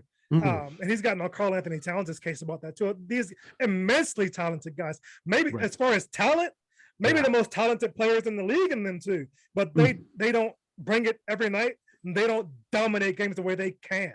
They absolutely can dominate games, but they don't all the time. And I mean, Giannis used to be that guy too. And then last season, and after that, he's been doing that. Like once he realized he could do it, he's been doing it. And those guys, they can do that. What's so frustrating is Karl Anthony Towns and Embiid have been in the league long enough to understand that they can be dominant. Absolutely. So if they're not doing it, you have to question them. You have to question why they're not doing it. Because just imagine if you or I had that height, I would say, give me the ball. I'm going to score 40 points tonight. I don't care because I know I can dominate your guy. And I know I can. And that's why it's so frustrating is you see the talent in individuals and you're like, man, if I was just had that height and talent, and people say, oh, you're just, that's hard to do. I'm like, Kobe did it. LeBron does it. Even though I'm not a big LeBron fan. Steph does it. Steph does it. Steph will never be the biggest out any court he ever steps on. He dominates games. Yeah. And it's just like, dude, you're 7'1" and I can move like a gazelle and built like a tank. Use it to score the points, get your boards, position yourself. But then it comes back as how much is their work ethic? Not saying that they don't work, but are you working that much harder? Like that 1% that can push your body to get to that point? Because Jokic does it. Motor, heart, and passion. That's what it comes down to. Great analysis on that. Because great saying. Because people can have the heart if they don't have the motor, or that it's not going to happen. And when you watch the Joker play, he plays kind of that same demeanor as a cat, kind of like always even, unless the refs, unless he doesn't get a call, then he kind of blows up. But as far as just his play, like he's not out there like heated, passionately dominating games, but he's so talented that he dominates a game and he still looks like he hasn't done anything. Like as far as his expression. And he does it effortlessly. Yeah, and so you can dominate a game without being heated like that. But the Joker does it, and these other two guys with that same demeanor on the court, they don't. So what is the difference there? Maybe desire? Ooh, that's a strong word, because desire is, because you can see it too, because if let's say Joel Embiid and Cat, they're like, they should dominate every game. But now when you get to that's what it gets to the MVP is, they're not like, if you take them out, are they going to still win? I think the 76ers can still win. And I also think Minnesota can still win if you take those individuals out. If you take Joker out of Denver, let's say, they won't be where they're at today. They would not be. Yeah. It'll be hard. The Sixers, I'm not sure that they're a playoff team without Embiid. I think they played fairly well without him this season. I'd have to look that up to be sure. Minnesota, they had been a bad team before. Like last season, they were bad, and before that, they were bad. They drafted Edwards, and he's made a difference there. I'm not sure if that same team is a playoff team without Cat, but the Nuggets, are the worst team in the league if Jokic is not playing this season. Yes. Like they might win 10. They're on the Rockets level without Jokic. And the other two teams, they're not that bad without them other two players. So yeah, that's for that. Yeah. Speaking of bad teams, the Lakers are not currently in the playoffs right now. And they lost a tough game last night. They got Anthony Davis back. LeBron came back from his ankle injury, and they still went up there and lost to the Pelicans. I was so sure they'd win that game because it's now it's do or die. I put $1 on them to win, and they lost. But this might be it for them. You gave a scorching hot take earlier about them. We can get into that in a second. But they're not looking good. It's not looking good for them right now, and they're running out of time. This is like I think there are 4 games left here, and so Paul George just returned for the Clippers, made an impact. They won that game. And hopefully Kawhi can come back for them too, so we can see them at full strength in the playoffs. But go ahead and get into what you were saying about the Lakers there. I mean, after this, they have to look at if they don't make the playoffs, even if they do make the playoffs, you have to look at getting rid of a lot of your pieces because it's not working. Don't say the one thing. I don't want to put that out there on this show. I don't want the backlash. So don't say the one thing, but you can say the other thing you said. What I'll say is they would have to reevaluate who they need to trade and why, and try to rebuild. They have to do a rebuilding. And you said blow it up, and it's hard to argue with that. Yeah, you have to blow. You have to at the age of that roster. Yeah, and the thing is, you can't make LeBron the GM. You have to take that power back, and because he got all the players that he wanted, and it's not working out. So you have to say to him that you're not going to make these decisions anymore, and it's going to come back to Pelinka, which I'm not a big fan of, but or even get rid of Pelinka. Hell, maybe you need to get rid of him and get somebody. Changes. Yeah, I mean, changes from top to bottom. Like you have to look at your own organization, because when you make the playoffs, great. But the Lakers were expected to win the championship this year with the changes that they'd had during the offseason, and they're not even scratching the surface of that. And they're not. And if they don't make the playoffs, can you imagine the backlash that's going to happen in LA? Like they're going to say some things that people don't want to hear. Hey, so Ty Lue is going to make the playoffs, and they're not. Hey, that's crazy, right? And it's not, and I feel bad because people are blaming Vogel for this. And I'm like, he may have a part in it, but you may have to just get rid of everybody. Just clean house, top to bottom, clean the entire thing, because Pelinka hasn't done anything really in the last couple, except for that one championship, but they expected to win 2 or 3. They got rid of championship Kuzma. should have an asterisk because it was in the bubble and they played the crappy Heat. So yes. I'm not giving them full credit for that championship. So no, I agree, 100% right. But you trade away Kuzma and you trade away KCP and Montrezl Harrell to the Wizards. But the funny thing is, if you had those players on your team now, I don't think you will be in the same position that you are now. That's a much better team with those guys. But LeBron won at Westbrook. Yeah, and you got Westbrook. So you have 2 highly type A personalities yelling at each other on the court and off the court to win games. So it's better, in my opinion, if I was the owner of the Lakers, you would have to really consider cleaning house and just say, done with it. We can't do this anymore. We have to reevaluate. Let's look to the offseason. Let's look for coaching, because there's a lot of good assistant coaches out there that can come in and change the program. Yeah, you just need one. Yeah, and it seems like they are done with Vogel. So if they don't make the playoffs, that's going to be the first move they make. If they do make it, I actually think that they can, fully healthy, they can probably make some noise. They'd be playing. So they're so bad, they'd probably play the Suns in the first round. They wouldn't make any noise against them. If somehow they played the Grizzlies, like I'm not sure how that all works out. If they played the Grizzlies, though, that'd be tough for the Grizzlies. That would be a tough matchup for them. You think? The Suns would wipe them out, though. So. Yeah. The Grizzlies, I mean, they're 29-2 without Morant. I mean, he's not 19 back. 19-2. He's not back yet. No, he's playing. He's playing? Okay. So, I mean, I'll put it this way. If they make the playoffs, it'd be great TV. It'd be great TV to see. This year's playoffs should be one of those years where, like, some years you have dud matchups. Yeah. This shouldn't be one of those years. There's some decent parity in the league this year. So the playoffs are always fun to watch, but this should be a pretty exciting playoff to watch. Oh yeah, 100%. So, before we shift gears into the NCAA, I want to give a quick shout out to the Nationals and Wizards for their cherry blossom uniforms. Did you see those? They look pretty sweet. The Nationals ones did. The Wizards I don't dig because they're all pink. I don't really dig that, but the National ones I thought they were pretty cool.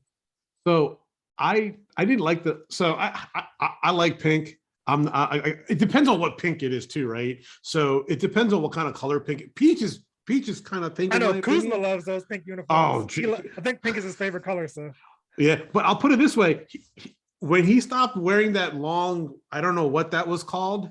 I don't know if you can call it a daishiki or whatever he wore that one time with the glasses. It was a sweater. It was an oversized sweater. Wow. Okay. When he stopped wearing that, the Wizards started winning, and he started like. But I would have to say I'm glad that's not a normal color for the team to wear to play basketball, because I did not like that. At least the Nationals took some thought. The Nationals took some thought and time to see what looks good. So I think theirs look cool. And I don't. Again, this is one of those things that I don't know that they had any input in the design. Nike has designed these. Nike has designed these city pride type of uniforms for I think 5 or 6 teams to represent things that represent the city. And DC's, I guess, biggest thing is the cherry blossoms. They're immensely popular every year, even though they're just freaking blooming trees. And by the way, cherry blossoms are everywhere. It's not just a DC thing. We have them here in Denver too. But for some reason, these are huge in DC. We used to go see them every year, me and Raina. So I guess I don't really get it, but hey, whatever. You know what? It is. It's an attraction. It's something nice to do outside. Look at the, looking over to the Jefferson Memorial and the nice cool breeze in the summertime. Yeah. So I guess it is what it is. I guess we're just like, it is. It's okay. It's what it is. We can go ahead and get into our last couple of topics here. Starting off with the NCAA matchups. Go ahead and get us started with that. We can do our picks too. Man, I did not, and you did not expect this Final Four. I'll put it that way. UNC, no. Duke, I expected to be there. You expected Duke? I didn't expect Duke to get that far, actually. But this is the first time I've heard that these two, Duke and UNC, are playing in the Final Four. First time. The creme de la creme institutions who are separated maybe 4 to 5 miles from each other, from the campuses in North Carolina. So you're playing for pride. And then Kansas and Villanova. I mean, wow. Can you believe that? I mean, I expected Kansas, but I thought Villanova may struggle, but it's going to be crazy, man. That game is going to be defensive battle. If you want to see a high scoring game, I think Duke and UNC, but if you want to see a defensive battle and basketball and technique, Kansas and Villanova is going to be, they're both going to be high. They're both going to be crazy. They'll both be very competitive, highly entertaining matchups, for well-coached teams. This should be some, if nothing else, this should be some great basketball to watch. So who you got? So I cannot pick Duke. I'm sorry. Like my Marylandness inside me cannot pick Duke. Yeah. And UNC smashed him by 20 when they went over to Cameron. But Duke smashed them when they went over to the Tar Heel Center, I guess. But I think UNC can pull it off. I think UNC can beat Duke because even though it's Coach K's last hurrah, I think that may overwhelm the entire Final Four. They're going to put a whole spectacle, and that's bulletin board material, in my opinion. So I think I'm going to pick UNC. Kansas and Villanova. I would have picked Villanova if that injury to that player didn't happen the previous game. With that injury, he's the heart and soul of that team, and unfortunately, he went down with an ACL. And with that, I have to pick Kansas because it'll be a close matchup. It'll be very close. But Kansas, what they showed me against Miami, wow. All you have to say is wow. The first half, it was like, okay, back and forth. Second half, they're like, you know what? We spotted you points. Yeah, we're going to show you who we really are. Yeah. Mm-hmm. And Larinaga didn't have anything to do because the bleeding was too much. He couldn't stop it. I mean, Kansas just said, okay, we're Kansas and you're Miami and I'm going to smack you and you're not going to do anything about it. I was like, because I think that's the first time I have ever seen a team come out in the second half and just dominate. Like Miami couldn't even score a point. Like they just couldn't score. And I was like, wow. Yeah, definitely.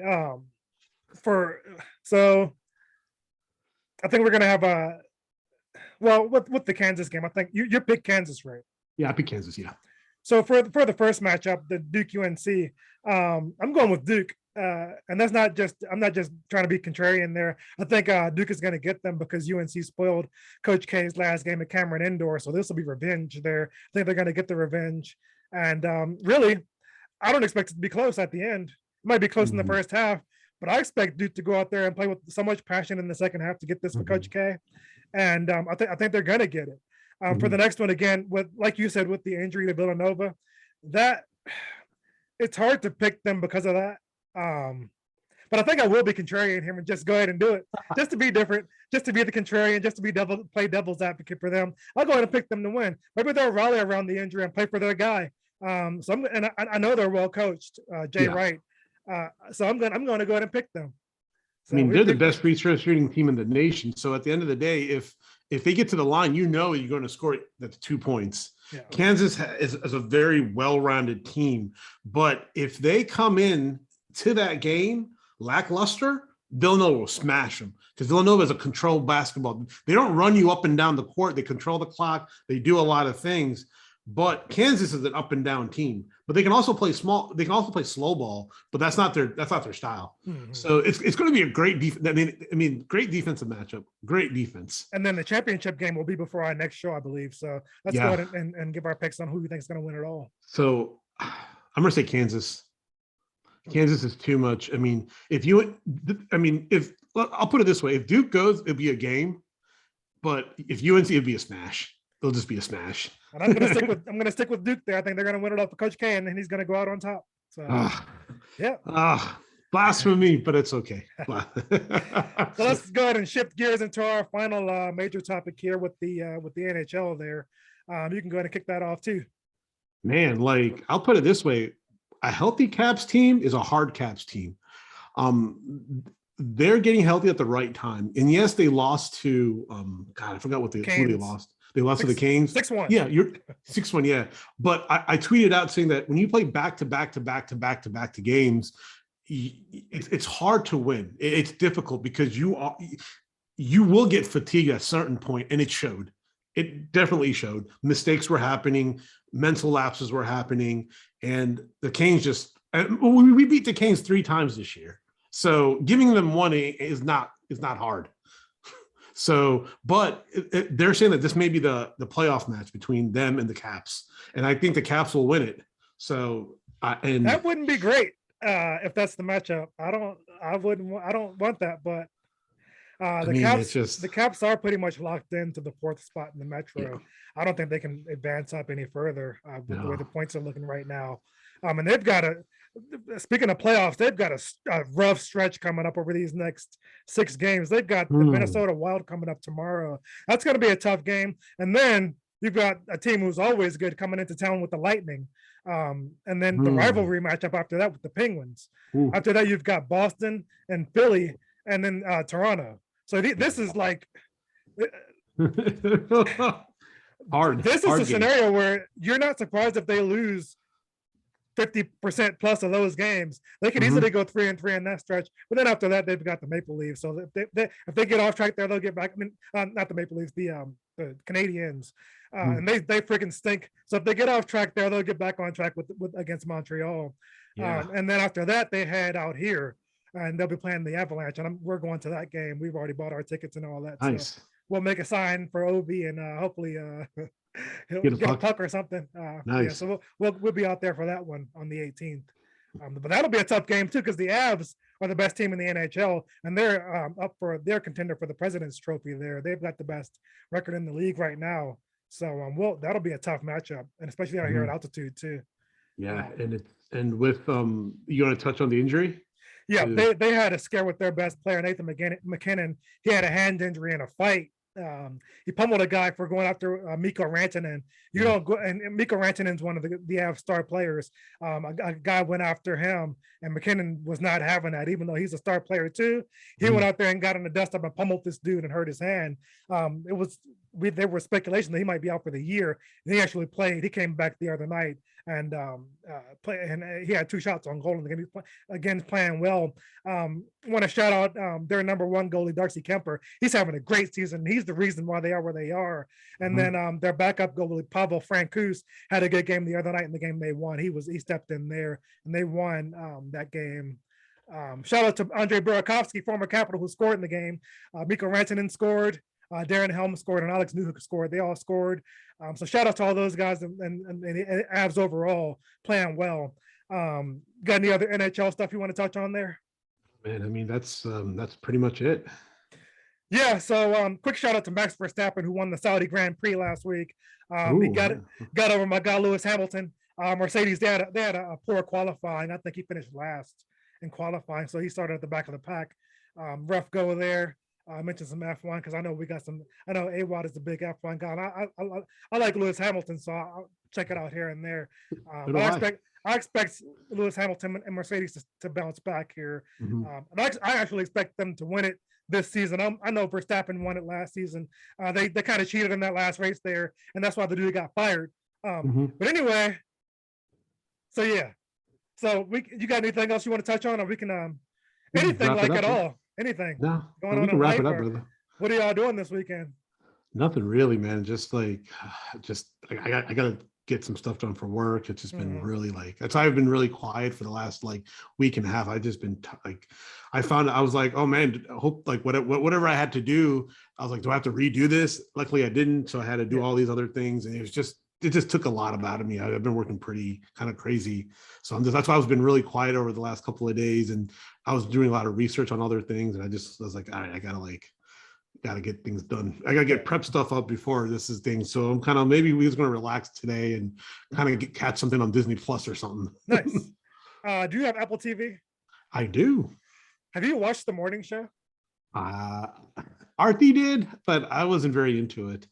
We've gotten into that this week, and we both got hooked on it. Really? So we've been checking that out, and then the next thing we'll watch is Ted Lasso. We haven't watched that at all, so I want to check that out. I've heard great things about it, so we'll watch that. Bro, you especially would love Ted Lasso. I expect that. Yeah, it's amazing. I got put on it a couple of years ago, and then I was like, dude, I'm hooked. But I will say this. The HBO Showtime thing about the Lakers. Oh yeah. Ooh. That's on my agenda too. We haven't watched it yet. Definitely. You've been watching it? Oh yeah. I have the app. Don't spoil it. I want to watch that. Oh, I'm not, dude. Even if I wanted to spoil it, it's just so much going on. I can't even tell you. I just can't tell you. Yeah. Because I'll put it this way, it gives you the inside of what really happened, if it really did happen, but it kind of shows the perspective of holy cow. Yeah. Wow. I think I mentioned this on a previous show that I believe a majority of it because the players are against it. Magic Johnson is adamantly against it. And so that means it's probably true. So but it's all about him and how the Lakers were built. So who actually but I thought he was part of the thing, right? Or no? He was not. He didn't participate in this at all. He wants to do his own. He is not on board with this. But then who gave all this juicy details? It's based on a book. There was a book about the Showtime Lakers, and so that's what this show is based on. It's based on that book. Because I didn't know who won it. I was like, okay, I'm just gonna look at it, and then but man, dude, if you can spend 45 minutes just on a day, watch the first. Yeah, we're gonna check that out. Don't make sure Xander's asleep. Watch this. This is not. This is very. This is not kid friendly at all. Yeah, there are certain things we won't watch with him in the room. Dexter was one of them, and I'm sure this will be another one. So. This goes into a lot of adult content, I would say. Yeah, and it's no surprise with the Showtime Lakers. I know what that was all about. So I'll tell you this one tidbit before we kind of close off the show. Jack Kent Cooke used to own the Lakers. Yeah. So. Yeah. In one of the scenes, I was very shocked of the way he acted because that's not the Jack Kent Cooke I know. he loved the players, he loved that. But back then, he was not a nice person. Jack Kent Cook was a legendary playboy for one thing, and that's how he ended up with Marlena. That's what that. I mean, legendary, and he was part of that whole Showtime thing. All of that, he was immersed in all that culture. So yeah, that I knew all of that stuff about him. Yeah, legendary playboy till the end. Yeah, flabbergasted on how he kind of did like certain things in the business deal. He put the Jerry Bustin, and I was like, man, he's smart and also very like. He didn't care. He's like, I'm better than you because I'm this. And the way he taught, I was like, I'm kind of shocked. Like, this is, I don't know how his his representatives will think, but I'm like, this is, it's interesting. If you guys can, man. Whew, oh yeah, definitely.